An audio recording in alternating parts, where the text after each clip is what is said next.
Major League Baseball, we love it. We love to bet it. We love to watch it. It's a hump day Wednesday. It's a perfect day to sink your teeth back into baseball. So many times, Joe, we talk about, look, it's the month of September. We know you love your football out here, but don't you dare turn your back on the Major League Baseball season. There's some angles, some fun you can have, and also afternoon baseball on a Wednesday to get you over that hump day into Thursday where you watch the NFL. Who says no? Not me. And not Joe Ramirez. Let's get after some action here. 975, 976 on the rotation. A 2:35 start today. Milwaukee and Texas. That's Peralta and Kelly. And if we line this game up overnight, minus 135s in the marketplace, that's now gone. They're moving higher here. FanDuel, minus 142. DraftKings, minus 148. BetMGM, minus 145. Those numbers are on the move in a total, Joe, of 7.5. Any thoughts on Milwaukee and Texas for you today in the afternoon? Well, heck of a pitcher's battle, right? Good old Freddie Peralta versus Merrill Kelly here. And, I mean, don't look now, but it looks like the Rangers might just sweep the Brewers. But Peralta has been unbelievable, Donnie, over the last month here. His last 5 starts, right? No runs allowed. He had a scoreless, I believe, inning streak now that rested, 29? But he labored his last time out last Thursday against your Philadelphia Phillies here. So can the Rangers do the same? They are hot. Make no mistake about it. Texas, 13-17, I believe, now putting the pressure on both Seattle and Houston. So the Rangers have won the last 3 starts for Merrill Kelly. He, too, 1.77 ERA in those last 3 starts. This is a dead under to me. There is no way I'm expecting in an early start we're going to get some sort of crazy offensive output from either of these teams. I'll take the first 5 under. I think it's 4, Donnie. And I think this is going to be a pretty good pitcher's duel for a while in this game. Gotcha. I don't think we're getting a pitcher's duel in this next game we're going to talk about, even though it is a true pitcher's ballpark out there on the West Coast. It's Arizona and San Francisco. This game taking place in San Francisco. Had an all-team total yesterday on the Diamondbacks. Just needed 3 runs. Joe, what'd they got for me? Yeah, they got me 3 runs. Thank you, Diamondbacks. But a victory there for San Francisco, trying to close that gap here on the New York Mets and make the playoffs. My goodness. Seymour is going to be on the mound, not myself. That's Carson Seymour here, the favorite in this game. Actually, it's not really a favorite anymore. Minus 115, minus 110. Call it roughly a pick 'em here in a total. Let's listen at 8, between 8 and 8.5, depending on where you're shopping at. Rodriguez, bad pitcher. Seymour, not a great pitcher. Joe, I never like to go over the total there in San Francisco. Afternoon game, balmy 69 degrees. Sign me up for the over 8 today. Let's go. Well, the power surge continues for the Giants, Donnie, right? 7 home runs in 2 games. They won 11-5 and 5-3 in the first 2 games. They're getting ready for the sweep here. I mean, that's not exactly conducive to a home run ballpark there, but the power is there now. They're really starting to hit the ball. There is no reason to think they can't continue. Both these guys. I mean, Rodriguez is a gas can too. Who are we kidding? And we know that Arizona can chip in a few runs. I'm kind of with you here, man. I think runs are coming, and I'd even look early too. Maybe a team total over 2.5 in the first 5 for the San Francisco Giants. There you go. Giants stay hot at home, close that gap, make the playoffs. We'll see if it plays out here. No other 2 teams fighting for playoff spots. The Phillies look like they have the NL East all but wrapped up with a 9-game lead, and we sit here on September the 10th. They're going up against Clay Holmes tonight, but they got their ace on the mound. Christopher Sanchez, heavy favorite for the Phillies, Joe, in that middle of the minus 170s. You see the placard coming up there to minus 172. We're as high as minus 176 at DraftKings right now in a total, which opened up at 8. That's now dropped across the board at just about every outlet to 7.5 now. Holmes versus Sanchez. Did the Phillies break out the bats once again and embarrass the Mets and have a 10-game lead when it's all said and done tonight, Joe? Do they? Well, again, it's the lesser split for the Mets. They're not great against left-handed pitching. We saw that last night with especially elite left-handers like Ranger Suarez last night. Well, what are you going to get now from Christopher Sanchez, who is what? I mean, when you look at his last couple of starts, Donnie, he has been absolutely lights out here. And, got to give the edge to Philadelphia early. And that would be another first 5 for Philly for me, jumping all over the Mets pitching. 9 is the lead, and also 9, Joe, is the actual magic number for the Philadelphia Phillies. The Phillies win, you take 2 more off there to go to 8-7 by the end of the night. Could be incredible here. We'll watch as this one plays out. We're going to set the table for the next one because we talked about it a couple times during the show already. New York Yankees, a 2-0 lead yesterday on the Detroit Tigers at home in the Bronx. 12 unanswered runs scored by the Detroit Tigers. They're going to get it going once again in the Bronx tonight, starting at 7:05, 969, 970 on the rotation. Flaherty versus Rodon. Both of these lineups look really good. The Yankees against right-handed pitching and certainly the Tigers against left-handed pitching. Let's handicap this one and see if those Yankees can afford another loss or if they even are going to take a loss tonight. More baseball up next. The Yankees win. Will they tonight? We'll find out. Flaherty versus Rodon as we teed it up before the break here, Joe. Heavy favorite for the Yanks once again with Rodon on the mound. -168s, -172s across the sports betting landscape. And a total that's listed at 8. Flaherty, Rodon, two pretty good pitchers, but the lineups look really good today. Could we get runs in the Bronx? We got them yesterday, at least from a Detroit side. Yeah, we did from the Detroit side on what was a cold and big wind blowing in last night. Didn't make a difference for Detroit because, well, they had to face the Yankee bullpen. And when that happens, 9 runs usually come in the 7th inning, which is exactly what we saw. But listen, Rodon has been the guy for the Yankees, especially down this stretch here, right? He has been the stopper. He's what Garrett Cole was for him the last couple of years. That is the role he is right now. When they have needed him, he has shown up here. And now that they lost ground on the Blue Jays, every win is important. And I think having your ace on the mound kind of makes you forget about what's going on with the bullpen situation there. So, yeah, I'm good, man. I mean, he's what, 5-0? 2.05 ERA, his past 5 starts, 1 earned run in 6 innings last time out at Houston. I think he's good to go in this one, too. It will only be Yankees for me here. Paul Skeens should be good to go tonight here. He's going to win the Cy Young in the National League, but also we're going to probably get one of those awkward videos where he's in some sort of like a chair and Livy Dunn's in the room and he gets presented with his Cy Young award. It's kind of awkward at that point. But before we get there, he's a favorite today. -155 or so as a price point across multiple marketplaces and a total of 7.5. Skeens, Wells, Pittsburgh, and Baltimore. Skeens should be able to dominate today. Keep that score low, no?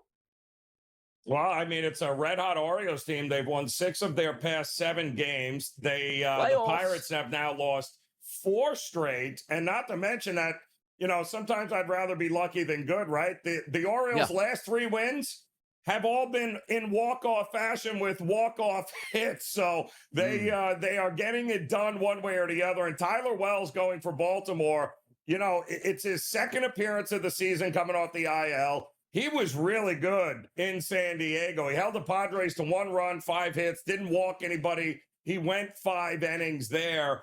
Listen, it's pretty simple here. The Pirates and Skeens is always a first 5 under for me, no matter who he plays. So it's 3.5 the total. Yeah, this could very well be a big pitcher's battle early on once again. But Baltimore, 14-3 all time in the regular season against the Pirates.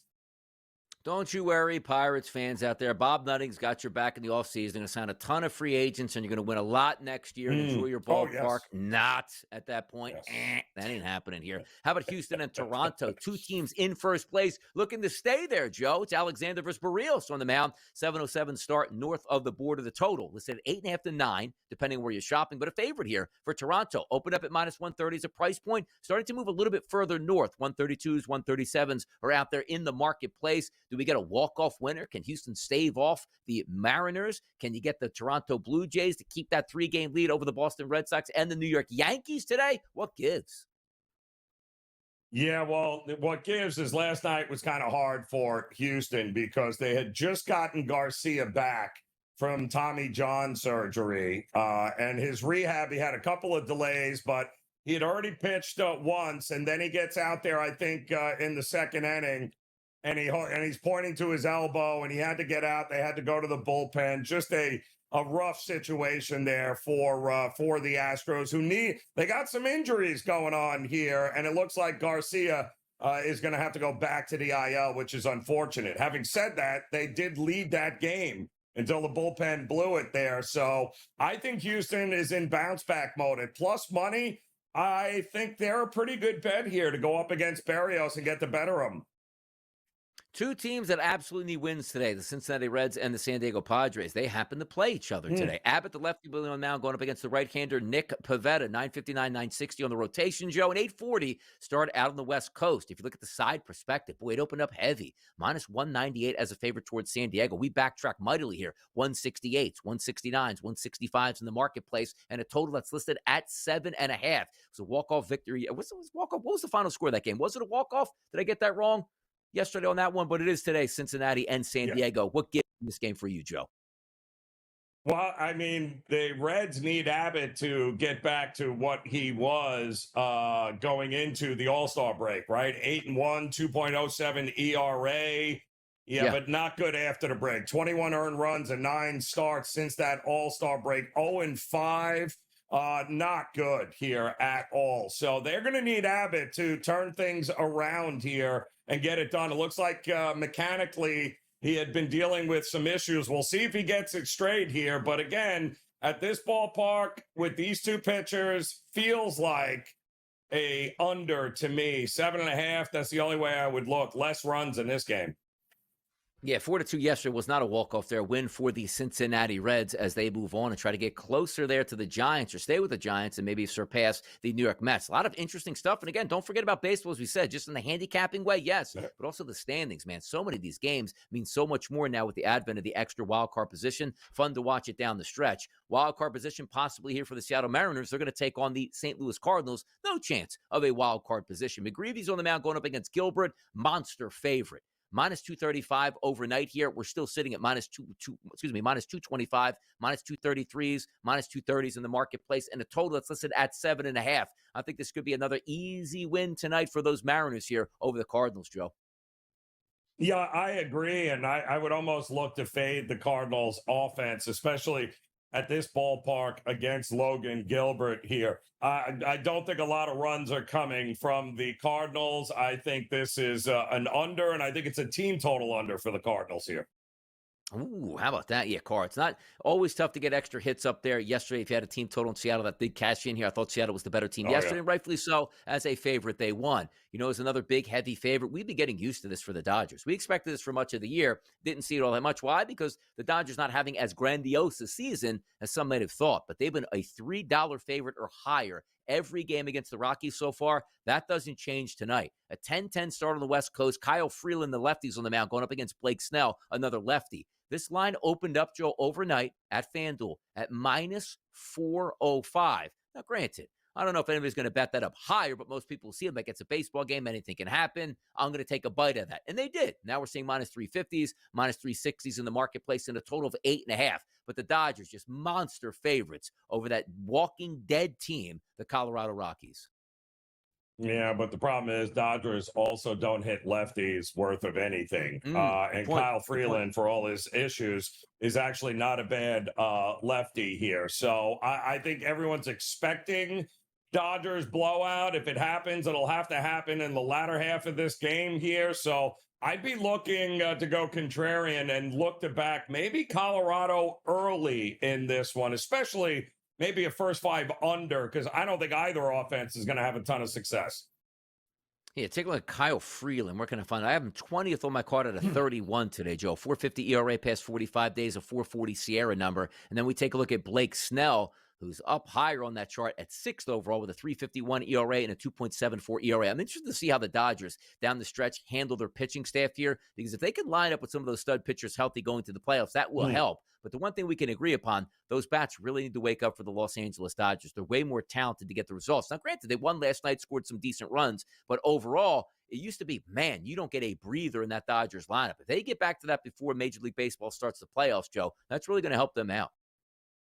Yeah, well, they're going to need to figure it out in a big way here, because they have been very hot or cold here down the stretch in the second half, Donnie. And it was a rough road trip. It's good to get home and you get to face the Rockies, but tougher competition lies ahead for them. They need to figure it out. Exactly. Fun times down the stretch, as we pointed out in Major League Baseball. It is the month of September. There's about 3 weeks left to go. Playoff baseball is spectacular. It's sensational. It happens in the afternoon, and we love to see it. But before we get there, there's a lot of baseball that needs to be played, and it's also a lot of handicaps. Don't get yourself caught up. Baseball's dead in September. Yes, the taxes are higher on the teams that have to win versus the teams that have given up. But there's still money to be made, people. Team totals still sit out there.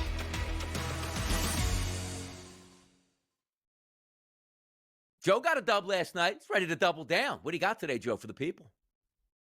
Well, it's Paul Skeens Day. So let's go to Baltimore, where Pittsburgh is going to try to salvage this and not get swept. But they'll have a good opportunity to do it with Skeens on the mound early. But, Skeens on the road is not what Skeens has been at PNC Park. And Pittsburgh has now lost 4 straight games, while the Orioles now have won 6 of their last 7. So they are doing pretty well, and they've got a pretty good pitcher on the mound in Wells. Tyler Wells making his second start coming off the IL. This was an unfortunate injury for Baltimore because this kid is going to be a very, very good pitcher for this organization. He shut down San Diego a week ago in his first start on the road. Let's face it, Pittsburgh bats. Yeah, I'm not worried about it on the road. They've lost 4 straight for a reason. So while I already told you first 5 under 3.5 runs, I'm going to take the 1.5 with Baltimore here for the full game, because I think once Skeens gets removed, the sky is the limit for the red-hot Baltimore Orioles right now. I'll take that 1.5 with the home team. I had a hot streak busted up yesterday by the Philadelphia Phillies and the New York Mets trying to stay under 8.5 runs. Took 9 to beat me. They got 12. Now understand this. There was 4 runs scored up until the 7th inning. Thought I was in cruise control. Not the case here. Bats busted out. Oh, well, new week, new money, new day. New money for me. I'm just going to keep it simple. And that's been really effective. I take a look at the Marlins and the Nationals. Donnie, what kind of boring game is that? Why would you go to that game? And maybe it's not a great hitting environment. It doesn't matter. You got to take a look at the pitchers here. I have Jake Irvin, pitcher for the Washington Nationals, the worst pitcher on the card today. An 8.86 ERA over the past 45 days, a 5.45 xFIP, and a 5.70 SIERA number, which is the worst on the card that we have. Yuri Perez, which actually had a decent year for the Marlins, he's starting to fade now, Joe. A 5.88 ERA past 45 days and a 4.96 xFIP number. Don't love the lineups, but I can't stand these pitchers. I'm going over 8.5 runs in a game that, if you need some runs late, these bullpens should be able to give it to you, Joe. Feeling a 2-0 night for the boys as we wake up tomorrow and the NFL will be back for us. Washington, Miami, over. I mean, Donnie, listen, Washington quietly is red hot right now and crushing the ball. 8.5. They could score 8 runs themselves in this game. So, I like the over spot for you. Absolutely.